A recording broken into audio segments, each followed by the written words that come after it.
नमस्कार मित्रों, ओशो गंगा सागर की ओर से आप सबको महाशिवरात्रि की हार्दिक शुभकामनाएं। मित्रों, मैंने अनेक पुस्तकों के अध्ययन से अपने आराध्य देव शिव जी के स्वरूप को उद्धृत करने का एक छोटा सा प्रयास किया है। आपसे निवेदन है कि आप इसे श्रद्धापूर्वक सुनें। मित्रों, सर्वप्रथम हम भगवान शिव के निर्गुण स्वरूप का ध्यान करते हैं। सदाशिव ही निर्गुण रूप में सर्वत्र व्याप्त सच्चिदानंद स्वरूप एकमात्र परब्रह्म थे और प्रलय के बाद समस्त सृष्टि इन्हीं में समाहित हो जाएगी। यह अनादि हैं, अनंत हैं, यह जीवों के कर्मों के साक्षी हैं और सर्वव्यापक होते हुए भी सबसे पृथक रहते हैं। यह निर्गुण स्वरूप बिना आंख देखते हैं, बिना कान सुनते हैं, बिना नाक सूंघते हैं, बिना मुख भोजन करते हैं, बिना जिह्वा संपूर्ण विद्या का पाठ करते हैं। संपूर्ण सृष्टि इन्हीं से उत्पन्न हुई है। यह ब्रह्मा और विष्णु के उत्पन्न करता है और उनसे अभिन्न हैं। इनके इस रूप को हम त्रिमूर्ति और त्रिदेव के रूप में जानते हैं। इनके निमित्त तेज से महाशक्ति आदिशक्ति जगदम्बा का जन्म हुआ, जिनके पार्वती स्वरूप को हम एक साधारण सी भांग घोटती और अपने पति से लड़ती हुई स्त्री के रूप में देखते हैं और अपना मनोरंजन करते हैं। अब हम शिवजी के सगुण रूप से परिचित होते हैं और इनके इस रूप को श्रद्धा से मन में धारण करते हैं। गुणों के आधार पर इन्हें अनेक नामों से पुकारा जाता है। हमारी तरह नहीं कि आंख के अंधे और नाम ने अनसुख। वेदों में इनका नाम रुद्र है, अर्थात सौम्य। आकाश रूपी केश होने के कारण इन्हें व्योमकेश कहते हैं। वृक्ष की जटाओं के समान केश होने के कारण इन्हें जटाजूट भी कहा जाता है। इनके केशों में ये गंगा के प्रचंड वेग को धारण किए हुए हैं, अतः इन्हें एक गंगाधर की उपाधि भी दी गई है। इनके शीश पर चंद्रमा है, अतः इन्हें चंद्रशेखर कहते हैं। चंद्र मन की चंचलता को दर्शाता है।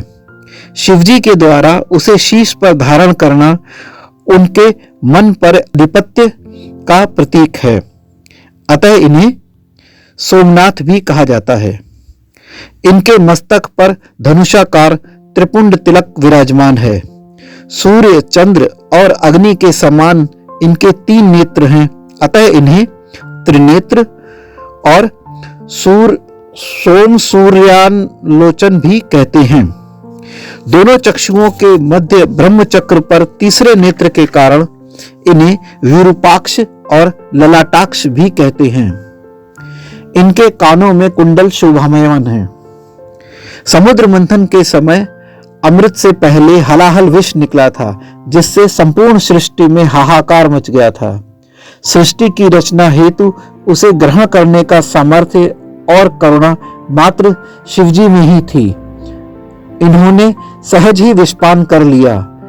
माता पार्वती ने गले से नीचे विष को जाने के रोकने के लिए इनकी ग्रव्या पर हाथ रख दिया था, जिससे विष उनके कंठ में ही रुक गया था और इनका कंठ नील वर्ण का हो गया था, अतः इन्हें नीलकंठ भी कहा जाता है। विष से इनके शरीर पर अनेक कुप्रभाव पड़ने लगे। उसके निदान स्वरूप इन्हें धतूरा, बिल्वपत्र, भांग और जल चढ़ाया गया, जिससे उन्हें भीषण ताप से राहत मिले। यह असत्य है कि वे इनका सेवन करते हैं। यह इनका आहार नहीं, औषधि है। इनके कंठ पर 3 लकीरें हैं और विषधर नाग वासुकी उससे लिपटा हुआ है, अतः इन्हें भुजंग भूषण भी कहते हैं।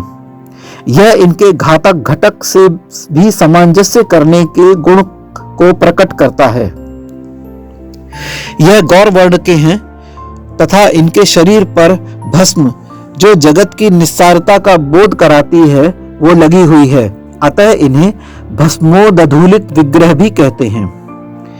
यह भस्म उनके विषयों के प्रति आकर्षण व मोह से मुक्ति का प्रतीक है। इनकी भुजाओं में अनेक अस्त्र शस्त्र हैं। त्रिशूल धारण करने के कारण त्रिशूल पाणी, फरसा धारण करने के कारण परशुहस्त और पिनाक धनुष धारण करने के कारण इन्हें पिनाकी कहा जाता है। यह सुदर्शन चक्र और पाशुपति अस्त्र भी धारण किए हुए हैं। इनका त्रिशूल, जिसके 3 पदों से 3 काल, भूत, वर्तमान और भविष्य, 3 शक्ति, सत्व, रज, तम, 3 दोष, वात, पित्त, कफ, 3 नाड़ी, इड़ा, पिंगला, सुषुम्ना पर इनके नियंत्रण का प्रतीक है। त्रिशूल से बंधे डमरू आहत नाद से अनाहत नाद की ओर ले जाने वाली शिव साधना का द्योतक है। यह समस्त ध्वनियां और संगीत का मूल है। शिव जी नृत्य के जनक हैं, अतः इन्हें नटराज भी कहते हैं। हाथी अभिमान और बाघ हिंसा और क्रूरता का प्रतीक है। शिवजी के द्वारा हस्ती चर्म और व्याघ चर्म अपने वक्ष, उदर और कटिभाग पर लपेटना इंगित करता है कि इन्होंने अभिमान और हिंसा दोनों का नाश कर दिया है। यह ऋषभ पर आरूढ़ हैं। वेदों में धर्म को ऋषभ अर्थात 4 पाद वाला प्राणी कहा गया है। इसके 4 पाद हैं धर्म, अर्थ, काम और मोक्ष। भगवान शिव इस पर आसीन हैं। भगवान शिव का वाहन ऋषभ है, जबकि माता पार्वती का वाहन सिंह है। शिव के गले में लिपटा हुआ वासुकी नाग है, जबकि उसकी प्राण पिपासु शत्रु इनके बड़े पुत्र कार्तिकेय का वाहन मयूर है। इनके छोटे पुत्र गणेश जी का वाहन मूषक है, जो नाग का प्रिय आहार है। शिव का परिवार, जिसे हम लड़ते झगड़ते दर्शाकर अपना मनोरंजन करते हैं, यह वास्तव में विरोधी गुणों के सामंजस्य में प्रेम पूर्वक साथ रहने वाला एक आदर्श परिवार है। अपने योगदान द्वारा अंतरिक्ष में शाश्वत स्थिति को प्राप्त कर चुके सप्तऋषि मंडल के घटक सप्त ब्रह्म ऋषि वशिष्ठ जी, जो कि मर्यादा पुरुषोत्तम भगवान राम जी के गुरु हैं, विश्वामित्र जिन्होंने त्रिशंकु को सशरीर स्वर्ग में भेज दिया था, अत्रिय, कश्यप, भारद्वाज, गौतम आदि शिवजी के शिष्य हैं। भैरव, नंदी, दैत्य, पिशाच, श्रृंगी, नाग इनके गण हैं। गणेश, भृंगी, स्कंद, महाकाल इनके गण हैं। सूर्य, देवी, विष्णु आदि इनकी पंचायत के सदस्य हैं। रावण, चंड इनके पार्षद हैं।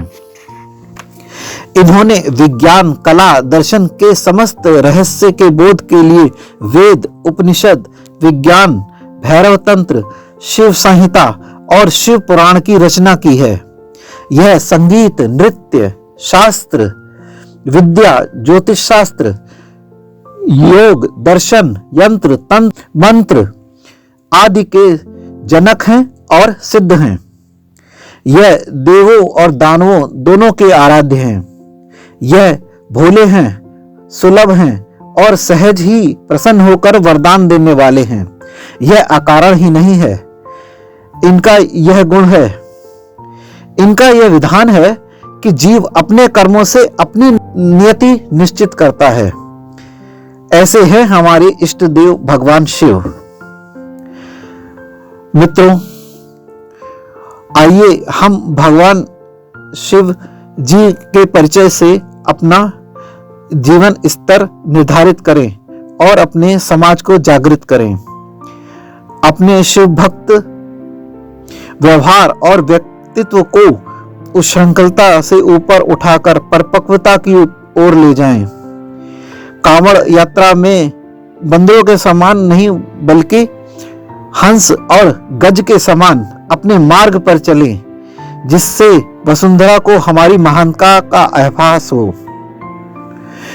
भोले के कांवड़िए के साथ साथ हम श्रवण कुमार भी बनकर गंगा जल अपने माता पिता को भी श्रद्धा से पिलाकर मातृदेव पितृदेव के अपने संस्कार को पुनर्जीवित करें।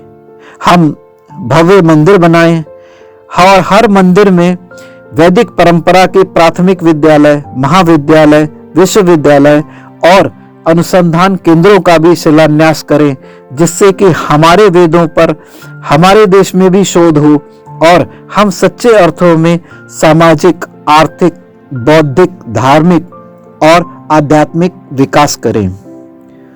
ओम असतो मा सद्गमय तमसो मा ज्योतिर्गमय मृत्योर्मा अमृतं गमय। मित्रों, भगवान शिव के इस स्वरूप को हृदय से सुनने के लिए आप सबका कोटि कोटि धन्यवाद।